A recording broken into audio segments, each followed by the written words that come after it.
Hello everyone! Carlsen and Anand played a lot of games together. In classical time format, the result is 10 to 8 in Carlsen's favor, along with 41 draws. And in rapid and exhibition games, the result is 24 to 18 in Carlsen's favor, along with 63 draws. So a lot of games, and the result is slightly in Carlsen's favor in the end.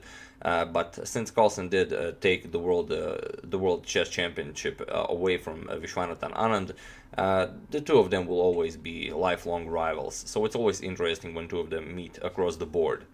This is a game from round 9 of the World Rapid Championship, and Carlsen has the white pieces. Basically, they played a perfect game until one move was made, but we'll get to that. Carlsen has the white pieces and he plays d4. And Anand goes for the Indian game, knight to f6. We have c4, e6, knight to c3, and bishop to b4, the Nimzo-Indian defense. And it's still early in the tournament, but one could say that this game will mean a lot in the final standings. e3 by Carlsen, this is the standard line. Anand castles, bishop to d3, and d5, the so-called bishop attack of the Nimzo-Indian defense. a3. Anand captures, bishop captures on c3, b captures, and d captures on c4. Bishop captures on c4 and c5. Carlsen plays knight to f3, we have queen to c7, this comes with the threat of c captures on d5. On d4, opening up the attack from the queen on the bishop, so Carlsen retreats, bishop to e2. b6 now preparing bishop to b7, bishop to b2 by Carlsen, and bishop to b7. Carlsen castles. We have knight b to d7 and c4 now. Opening up this dark square bishop that was boxed in on b2, he is now adding more pressure to the d4 square, and also in the future d5 will be definitely an option. Rook a to c8, and we have rook to c1. Rook f to d8 and queen to b3, developing the queen, connecting rooks, also preparing the f1 rook for development. Knight to g4, and here Anand's idea is bishop captures knight on f3, bishop or pawn captures, and queen captures on h2 checkmate. So this has to be prevented. Carlsen plays g3, and now Anand retreats with the knight to f3, knight to f6, sorry. As the knight did all it could from g4, now it's time to transfer the knight back to e4. And this is a maneuver weaker players should definitely learn. I see a lot of times when something like knight to g4 is played, then another player defends with g3, and then the player will simply leave that knight there on g4 and hope for the best. But if the knight achieved its purpose on g4, simply retreat it and remaneuver it to a better square. We have rook f to d1, Carlsen now places the other rook into the game, and we have knight to e4. And here Carlsen played knight to e1. And okay, since I saw the game, I know why knight to e1 was played. The idea is he wants to remaneuver it with knight to g2 to f4, and from f4 it will be useful to protect the pawn that will be pushed to d5. But maybe a better idea was knight to d2 to immediately get rid of this annoying knight on e4. But okay, we have knight to e1, knight to d6 by Anand, d5, e captures on d5, c captures on d5, and c4. Pushing the passed pawn further, queen has to go back, queen c2, and now b5. Adding protection to the c4 pawn, we have knight to g2 by Carlsen, knight to c5, with ideas of definitely knight to b3, kicking that rook away from the c-file, knight to f4 by Carlsen, and now comes queen to e7.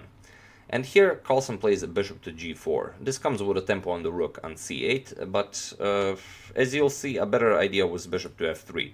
A bishop will be more useful on this diagonal, and after playing bishop to g4, okay, you do have to move the rook, but now after queen to c3, threatening checkmate on g7, Anand plays f5, the bishop has to go back, bishop to f3, and now comes rook to d7, or rook c to d7, and basically bishop to g4 actually just helped Anand double up rooks on the d file. Queen to b4, now Carlsen attacks the knight on c5, and we have knight to b3, attacking the rook. And here knight to e6 was played. Carlsen goes for some complications. If he plays something like rook to c2, then the game is then the game is a quiet one. But the problem with rook to c2 is you have to take into consideration a move like a5. This will kick the queen all the way to e1, and after knight e4, it's a pretty passive position for white. So instead, Carlsen decided to play knight to e6, now attacking Anand's rook on d8. We have knight captures on c1, and here Carlsen played rook captures on c1, not capturing the rook on d8. If you play rook captures on the knight captures rook on d8, then comes knight to a2, attacking the queen and hiding the knight. Well, okay, only temporarily, but hiding it for now. And after queen to d2, now play rook captures on d8. You have to play bishop to a1 to pick up the knight, and after knight to e4 and queen captures, Anand will pick up the d5 pawn. Rook captures on d5, and this is a much better position for black. So after this knight captures on c1, rook captures on c1 by Carlsen, and now Anand plays knight to c8, offering a trade of queens. But instead of trading queens, Carlsen plays queen captures on b5. Rather grabs a pawn, then allows something like a5 and to create for Anand to create a massive pawn chain here on the queen side. But here Anand doesn't want to protect the rook. He wants activity, but he will give up the exchange on his own terms, and he plays rook captures on d5. This comes with a tempo on the queen, and it's not that easy to decline this. I mean, you don't really have anything better to play here. Carlsen plays bishop captures, rook on d5, rook captures, bishop on d5, and now queen to b4. Here Carlsen offers the exchange of queens, and you could capture the knight on e6, but then comes queen captures on b7. But instead, Anand plays the absolute best move, that is knight to d6. This prevents the exchange of queens, protects the bishop on b7, and if you look at this position, it's a pretty wild position, but it's actually a completely equal position regarding material and regarding the position. Here, Carlsen has to do something about this knight on e6. It's definitely attacked. And the best move here is knight to f4. This comes with a tempo on the rook on d5, and if Carlsen played knight to f4, it's a perfectly fine position for both white and black. But in this position, Carlsen played knight to c5, and now it's all over. Anand immediately takes advantage of this. Anand plays rook captures on c5, grabbing a piece you do have to capture back. After queen captures on c5, here comes queen to e4, and in this position, Magnus Carlsen resigned to the game.